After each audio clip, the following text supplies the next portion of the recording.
babad maglabas ng arrest warrant laban kay Estrada, kinausap na siya ni DILG Secretary John Vic Remulla. Binigyan din daw ng options ang senador. Susuko ba siya o aarestuhin?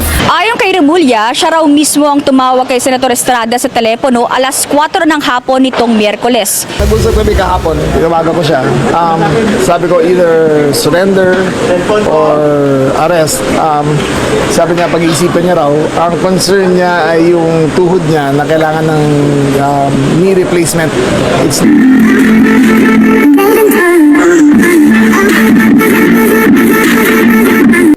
Bago pa man maglabas ng arrest warrant laban kay Estrada, kinausap na siya ni DILG Secretary John Vic Remulla. Binigyan din daw ng options ang senador. Susuko ba siya o aarestuhin? Para sa iba pang detalye live mula sa Camp Karingal sa Quezon City, may express report si Alexis Ebue. Alexis, ano ba ang update dyan? Anong inaasahang senaryo? Ruth, wala pa raw desisyon itong si Senador Jingo Estrada sa mga inilatag umanong options ni DILG Secretary John Vic Remulla. Pero kumpiyansa ang DILG na pipiling sumuko ng senador katulad ng ginawa niya sa mga unang dalawang plunder cases na hinarap niya. Ayon kay Remulla, siya raw mismo ang tumawag kay Senator Estrada sa telepono alas 4 ng hapon nitong Miyerkules. Ilang oras lang yan bago formal na isinampa ng Office of the Ombudsman ang mga reklamong plunder at malversation kay Estrada sa Sandigan Bayan. Nag-ugat ang reklamo ng Ombudsman sa 537 million pesos na tinanggap umano ni Estrada bilang kickback sa manumalyang flood control projects. Nauna na iginiit ni Senador Estrada na wala raw anumang record sa Senado na nagpapatunay na nagpasok siya ng insertion sa 2025 national budget. Sabi naman ni Remulla, bagamat malaki ang paniniwala nilang susuko si Estrada, hindi naman daw ibig sabihin ay kikilos lamang sila kapag sumuko na ito. Aaksyonan daw nila alinman ang mauna, ang pagbaba ng order mula sa Sandigan Bayan at pag-surrender ng senador. Wala rin daw magiging VIP treatment sakaling makulong ang senador sa BJMP.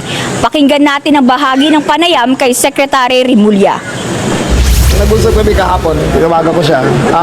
Sabi ko either surrender or arrest. Sabi niya pag-iisipan niya raw, ang concern niya ay yung tuhod niya na kailangan ng knee replacement. It's beyond our jurisdiction. So hintayin na lang namin ang sabihin ng Sandigan before we issue an arrest. Before we execute an arrest.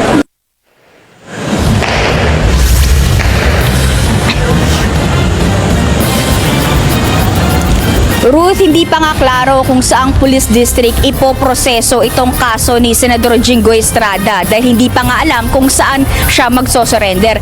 Pero malaki ang tsansa na baka nga sa Camp Crame dahil taga San Juan, Maynila lamang itong senador. Ruth?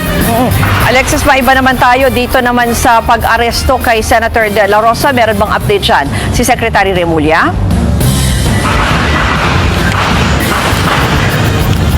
Ruth, gumugulong pa rin nga ang investigasyon o pagsilbi ng warrant of arrest kay Senator Bato de la Rosa ng DILG. Sa katunayan, kahapon nag-inspeksyon ang Davao Region Police sa ancestral house ni de la Rosa sa Santa Cruz, Davao del Sur. Kumpiyansa rin daw si Secretary Remulla na nandito pa sa bansa nagtatago ang puganteng senador. Pakinggan natin ito. So ilang lugar po hinahanap natin para kay Senator De La Rosa? 7,467 islands. Gano'n nyo kasi hinahanap si Bato. Nationwide. This is nationwide. 7,746 islands. Pero dito pa sa Pilipinas. Yes, we do. We always have leads, di ba? Yes, we're confident it's in the Philippines. So wala po bang surrender killers? Wala. Wala. Sir, pag nakuha na siya, will he be brought directly to the Hague? We'll wait till we arrest him, then we will inform you.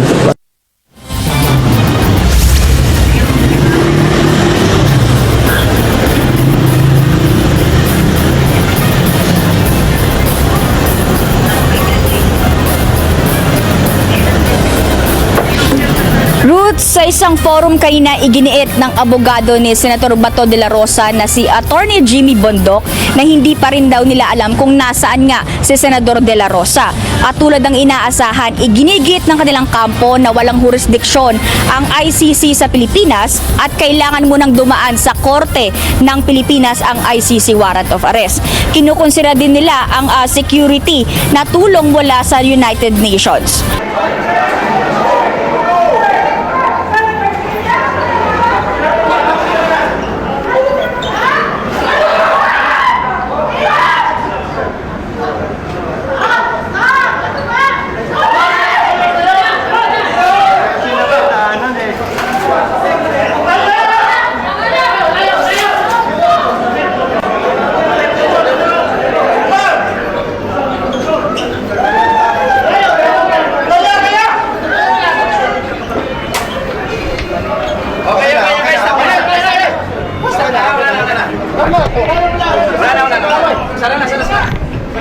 Sana, hindi po nila pumasok, di magkakasya. Okay na po. Sir. Layo, sir. Layo.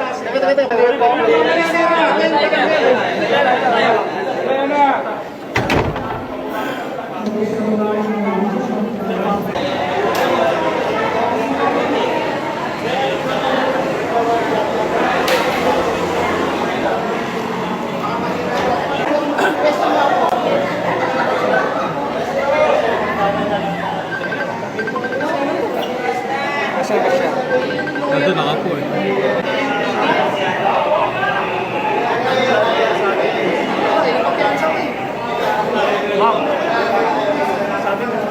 Nasa loob.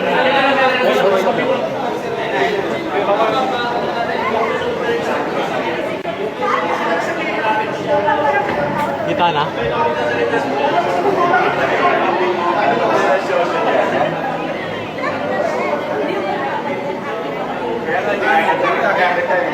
Nasa loob bata.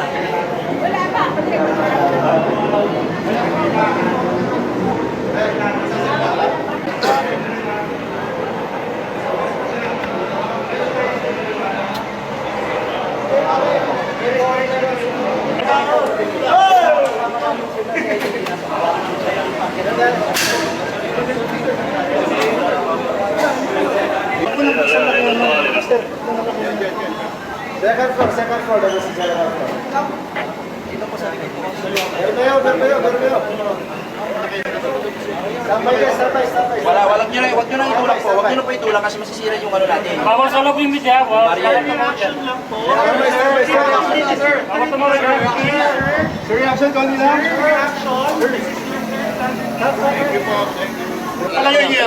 Gilid.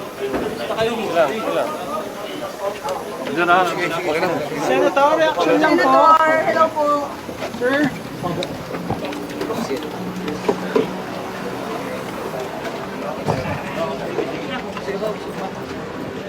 Senator, any statement, sir? Sir, any statement po, sir?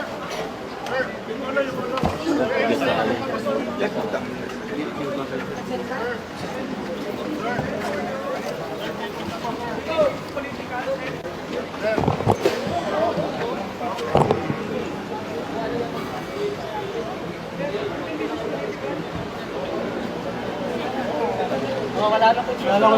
Wala na.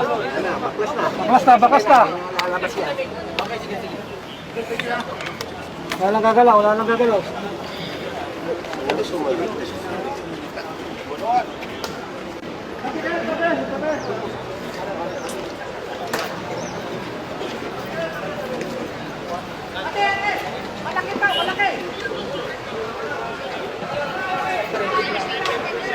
Sige sir, i-ano nyo, ipag-ano nyo na sila. Nasa likod na lang yung tropa sir na mag-assist.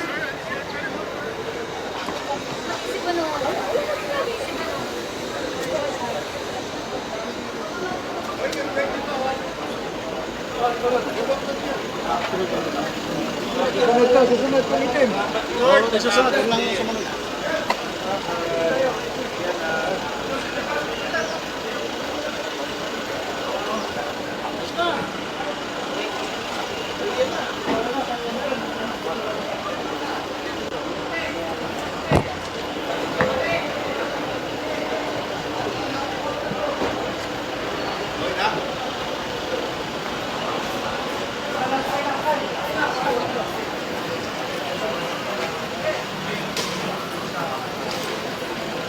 News.